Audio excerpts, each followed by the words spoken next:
Hi, everyone. Welcome to episode 18 of The Daily Dose. I'm Precious Asagi-Aressa, MCBA Communications Manager. So we have a quick story for you today from Marijuana Moment, and I'm dropping it right here in the chat for those who want to follow along, and it's coming out of the federal government. And this is actually kind of exciting.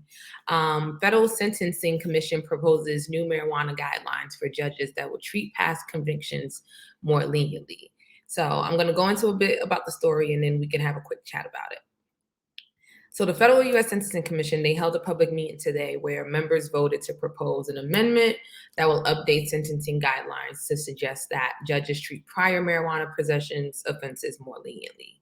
Now, this is important because historically, and if you know much about the criminal justice systems, during sentencing for any crime, judges look at a lot of your past convictions or past criminal history records. And for many people in the Black and Brown community, if you had those cannabis convictions or those marijuana convictions, that added to sentencing, that added extra 5, 10 years even to whatever the current case was. So with this amendment, it's proposing that, again, since cannabis is rapidly legalizing throughout the country, it would honestly not make any sense to have some of those same guidelines that went for sentencing that included cannabis possessions convictions to be applied today. So this is a really cool article because then it goes in to say, as it stands, federal judges are directed to take into account prior convictions, again, including state-level cannabis offenses, as aggravating factors when making sentencing decisions. But as more states move to legalize marijuana, advocates have pushed for updated guidelines to make it so a person's marijuana record doesn't add criminal history points that could lead to enhanced sentences. So I know when we all talk about what does cannabis look like on a federal level, I think that it's very important to see these micro steps happening. And it's not just about the blanket legalization of cannabis from the federal side. These small levels of decriminalization are actually really, really huge because it's having a trickle down effect. We've seen it just with the president in his recent announcement where he pardoned or granted clemency for a simple possession convictions for cannabis on the federal level.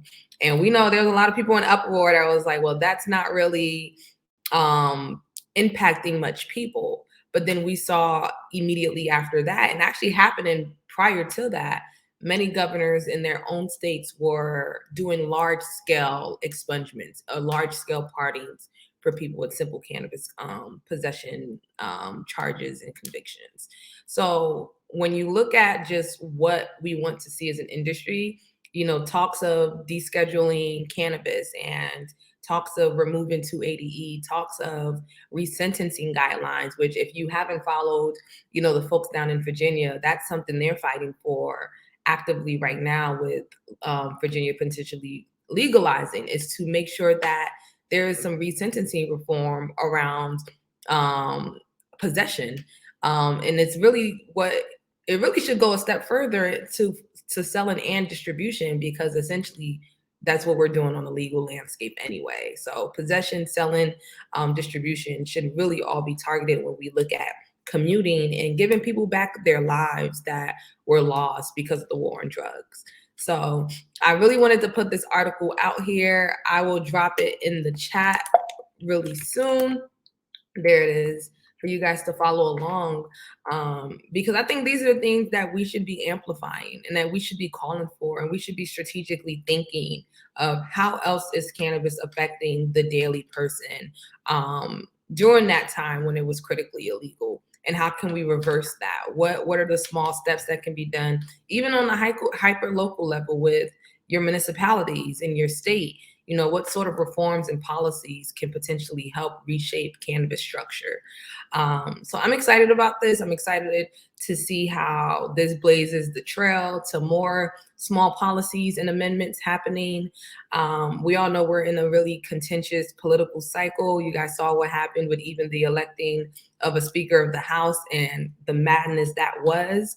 So when you think large scale or long play, well, what does cannabis reform look like?